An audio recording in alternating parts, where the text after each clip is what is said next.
They should be hanged publicly. A young girl and the brave fight she lost. Despite prayers, vigils and a sliver of hope.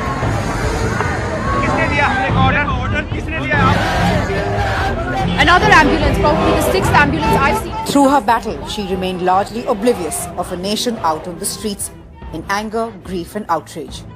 All she told her mother was, "I want to live."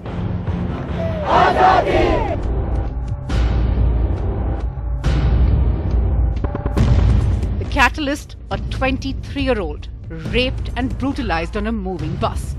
Her intestines ripped apart after being violated with an iron rod by 6 men. An attack described by doctors treating her as nothing like they'd seen before, unimaginable and inhuman. Extremely saddened by the incident of rape that has happened. There cannot be a more horrific incident than that. The chilling details shocked a nation's conscience. The apathy towards sexual crimes against women in India, shaken by the horror of this crime. The ferocity, a stark contrast to how it all began. Returning after an evening with a friend, the two boarded a bus, oblivious to the trauma that lay ahead. The bus moved through crowded South Delhi areas, even passing police checkposts, as the men led the most gruesome attack on the young girl. Her friend was beaten badly before both were dumped by the side of the road on a cold December night, grievously injured and left to die.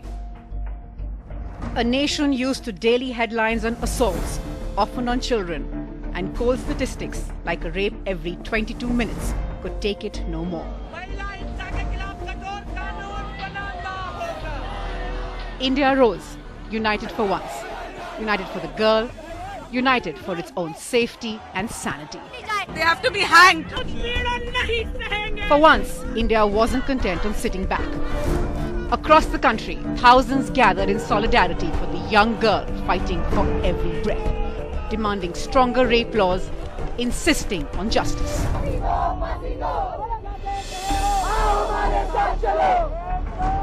And the simmering anger just continued to grow. Each day, more women and men added their voice to the growing movement, their anguish echoing on the streets, in parliament, and in almost every home across the country. Spontaneous protests, the first sign perhaps that India was at the cusp of change. It wouldn't accept business as usual anymore.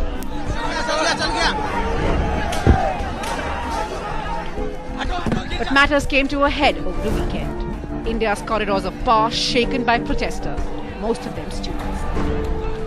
Students who braved the chill, heading out of their comfort zones to take on tear gas and water cannons.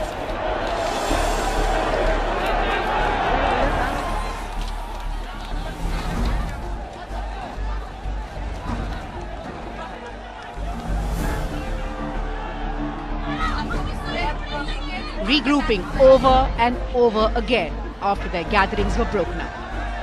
A violent confrontation India watched in horror as lathis were used against young girls, students and middle-aged women. A two-day mayhem which made it clear there were no winners in this battle.